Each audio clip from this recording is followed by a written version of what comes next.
We've all wanted to avoid doing something now and again. That's why procrastination was invented, right? Sometimes the thing we don't want to do might cause us to walk or even run away.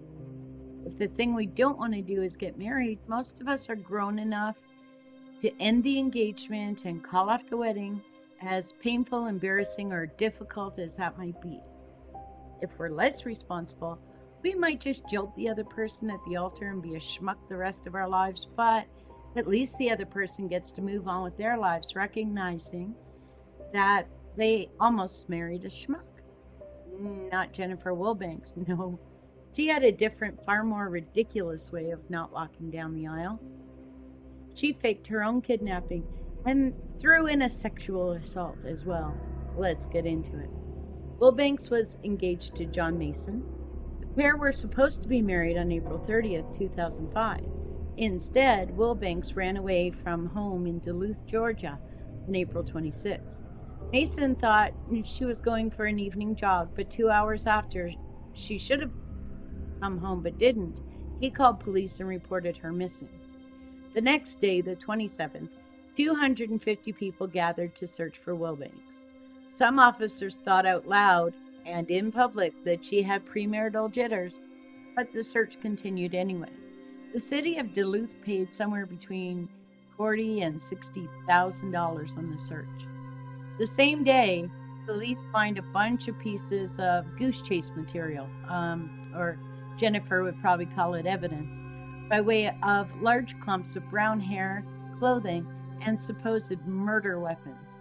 These were all dumped near a retention pond. On day 2, the 28th, police announced that they are handling the disappearance as a criminal investigation. The FBI and the GBI are now both involved in the case.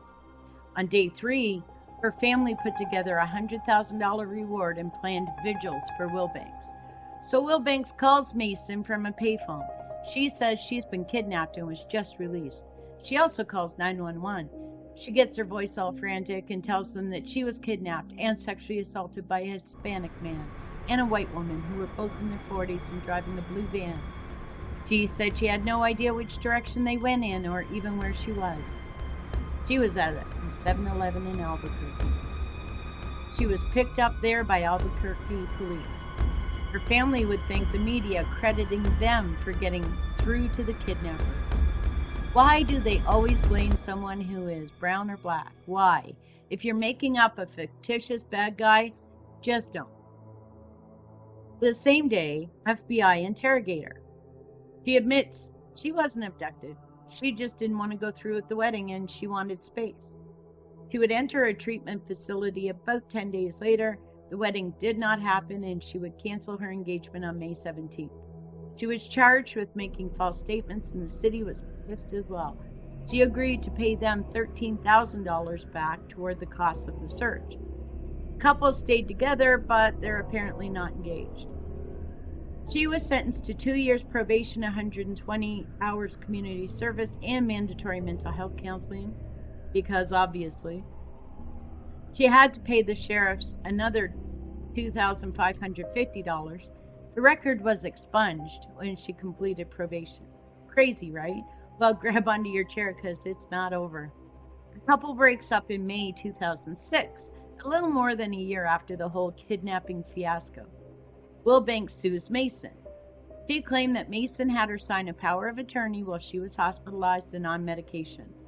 He took the power of attorney and negotiated a $500,000 book deal with a New York publisher for their story. He used the money to buy a house in his name only. Then he evicted Wilbanks from the house. She wanted half of the value of the house and another $250,000 in punitive damages.